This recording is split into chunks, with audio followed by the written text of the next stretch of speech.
Hi, this is Brian Schiff with Functionally Fit. In this column, I'm going to review a simple way to improve hip flexor mobility utilizing a nice stretch in a half kneeling position. A lot of times I'll find clients that come in with imbalances.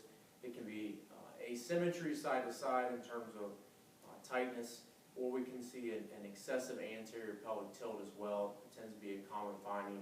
And this can create problems for other parts of the body, such as the shoulders, the back, the hip itself, and even down into the lower extremity.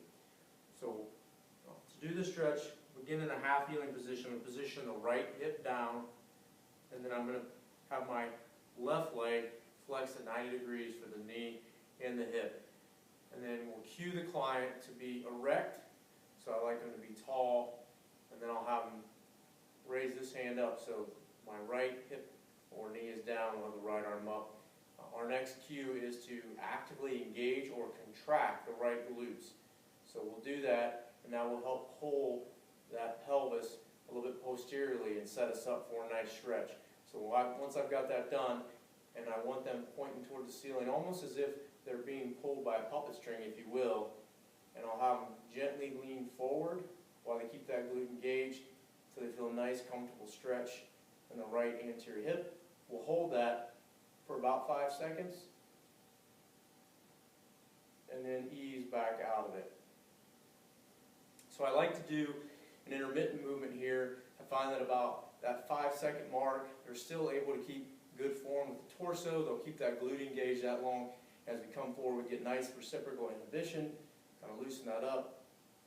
And we want to cue them to avoid extending in the lumbar spine. A lot of times, that's a compensation. If they let that glute contraction go, they'll tend to fall into an anterior tilt, and then we're not really getting the stretch where we want it here, and we're collapsing or caving in there in the lumbar spine. So a little tweak to this stretch we can also do is once they're here, again, engage that glute, we lean in, and I can have them do a little bit of a side bend as well. That brings in some rotation to it, brings the hip into a little bit more of an external rotation position, and that'll give a little TFL stretch as well. So it's a nice little effective way to improve hip mobility. Typically do 5 or 10 repetitions, then switch sides, and you want to make sure, again, they're staying in good alignment, cueing them verbally to maintain good erect posture, engage a glute, and get a nice hip flexor stretch. So those clients that sit a lot, or do a lot of repetitive activities, your endurance athletes as well, this is a great way to work on better mobility through the hip and encouraging them to come out of that excessive anterior tilt as well. So I think you'll find this to be an effective exercise for your clients.